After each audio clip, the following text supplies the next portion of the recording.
Hello বন্ধুরা, Lord friends একাডেমিতে আপনাকে স্বাগতম। আজকে আমাদের আলোচনার বিষয় হলো বিশ্বের বিভিন্ন অর্থনৈতিক জোট বা সংস্থা, যার অন্যতম হচ্ছে G7।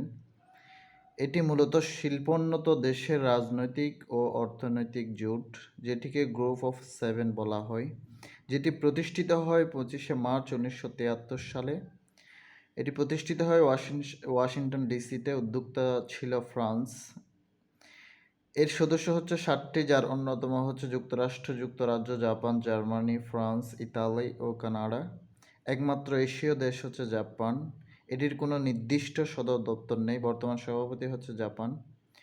39তম বা সর্বশেষ সম্মেলন হয় 19 থেকে 21শে মে 2023, হিরোশিমা, জাপান।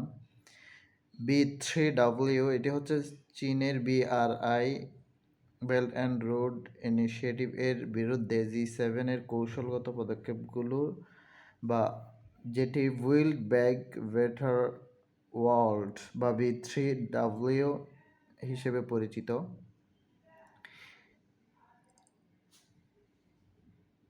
G7 একটি সংস্থা যোগ দিয়ে থাকে বিভিন্ন সম্মেলনে। এটি হচ্ছে ইউরোপীয় ইউনিয়ন।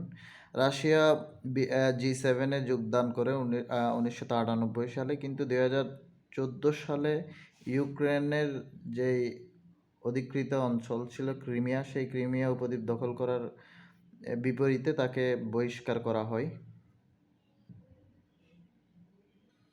দ্বিতীয় অন্যতম সংস্থা হচ্ছে G20 মূলত শিল্পোন্নত দেশের সংস্থা, যেটি শিল্পোন্নত দেশের সরকার এবং গভর্নমেন্টদের জোট। এটির একটি থিম হচ্ছে এক পৃথিবী, এক পরিবার এবং এক ভবিষ্যৎ। G20 মূলত গ্রুপ অফ 20 নামে পরিচিত। এটি প্রতিষ্ঠিত হয় 1999 সালে।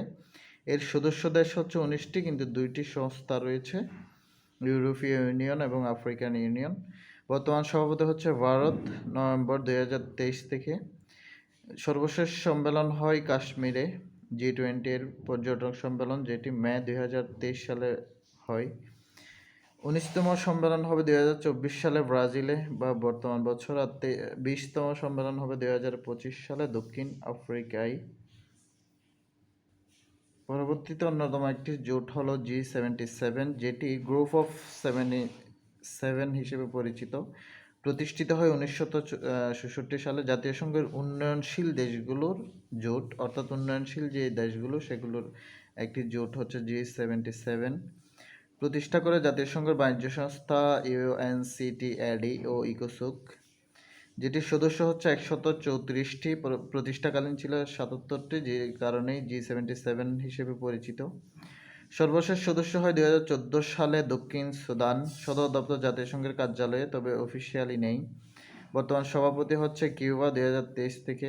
প্রথম সম্মেলন হয় আলজিয়ার্সে 1967 সালে।